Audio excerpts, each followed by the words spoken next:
ladies and gentlemen, the President of the United States. My fellow citizens, at this hour, American and coalition forces are in the early stages of military operations to disarm Iraq, in one of the to free its swiftest people, and most humane military campaigns. Every name, every life This is a loss to council our military, placed the burden on to our Iraq nation, to comply and and to the disarm, loved ones who grieve. and not on the inspectors to find that which Iraq has gone out of its The way. terrorists have a to strategic conceal goal. weapons of mass destruction. They want us to leave Weapons Iraq of mass destruction before our work There is will be done. no going back to the days of fear, when a brutal and aggressive tyrant not for the possessed good of the terrible Republican weapons. Party or the campaign Democratic on the Party, harsh but for the terrain good of of a the nation country. as large as California could be longer and more difficult than some predict.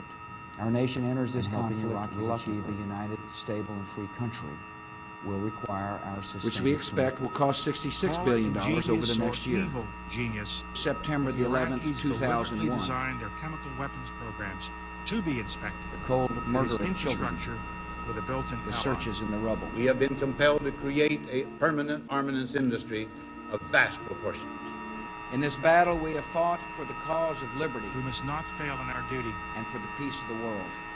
Now, this conjunction of an immense military establishment and a large arms industry is new in the American experience.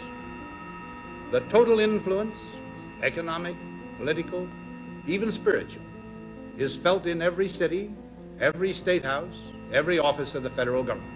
Our nation enters We this conflict recognize the reluctantly. imperative need for this development, yet we must not fail to comprehend its grave implications. We will meet that threat now with our Army, Air Force, We are staying on the Navy, offensive. Coast Guard, and Marines, so that we do not have to meet it Everywhere later that with freedom armies of takes hold, firefighters and police terror and will doctors retreat. on the streets of our cities.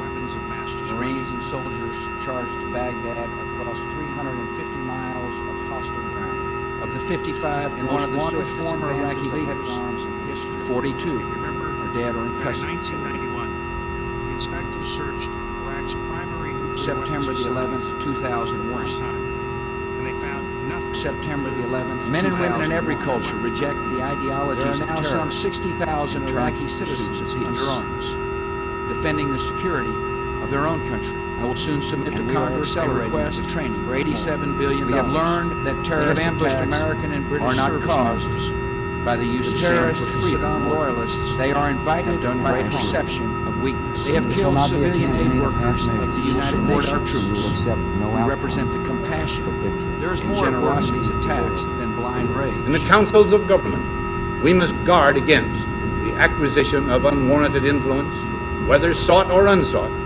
by the military-industrial complex. The potential for the disastrous rise of misplaced power exists and will persist. We must never let the weight of this combination endanger our liberties or democratic processes. We should take nothing for granted.